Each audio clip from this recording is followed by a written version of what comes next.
นี่คือบริเวณบ้านกกปลาซิวตำบลกกปลาซิวหมู่นี้แหละสถานที่ท่องเที่ยวของชาวบ้านกกปลาซิวตำบลกกปลาซิวแหละนี่ตอนเที่ยงมื้อนี้ข้าปลาทองคำพาชมพามาชมน้ำพุงบ้านกกปลาซิวละมึงสถานที่ท่องเที่ยวของเจ้าได้ที่เขาเจ้าเอามาเที่ยวมาชมกันพวกนี้ละบริเวณนี้แหละนี่น้ำพุงนี่ใต้ลงไปนี่ก็เป็นบ้านหนองคองได้นี่เป็นบ้านหนองคองลงไปนี่บ้านหนองคองน้ำพุงแต่มาหมู่นี้เป็นบ้านเขตบ้านกกปลาซิวได้ตำบลกกปลาซิวล่ะถึงขึ้นไปก็เป็นเขื่อนน้ำพุงนะเขื่อนน้ำพุงล่ะถึงขึ้นไป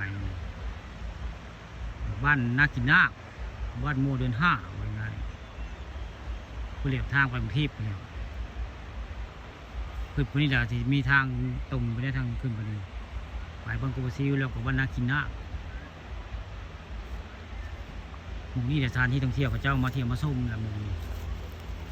คนก็เริ่มมาได้บริเวณนี้แหละเขาเจ้าเอาทอบ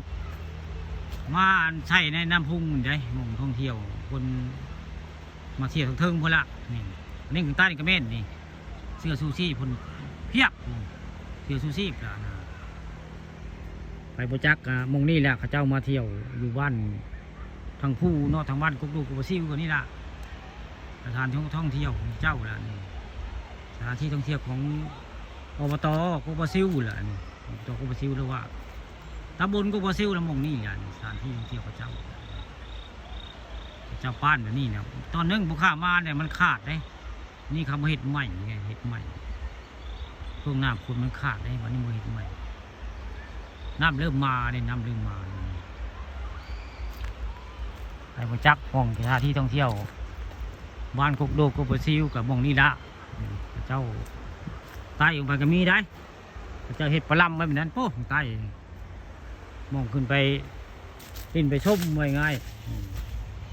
มองนี่ถูกพระเจ้าเห็นปลาล่ำบ่ได้แล้วก็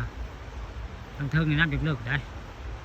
มีคนเต็มคนลิ้นเทิงพละเทิงก็มีได้พวกย่างมองนี่พระเจ้าขายยืมกินนี่แหละนี่คือบ้านกกปลาซิวละมองพระเจ้าขายนี่ยืนน้ำกินก็แก่งไปเขี่ยวแก่งไปกุกดูกกปลาซิวก็อันนี้แล้วนี่เก่งขึ้นกันเห็ดท่อฟางน้ำพุ่งไว้นี่น้ำพุ่งมันก็กกปลาซิวน้ำกระไรท่อยามน้ำมากัน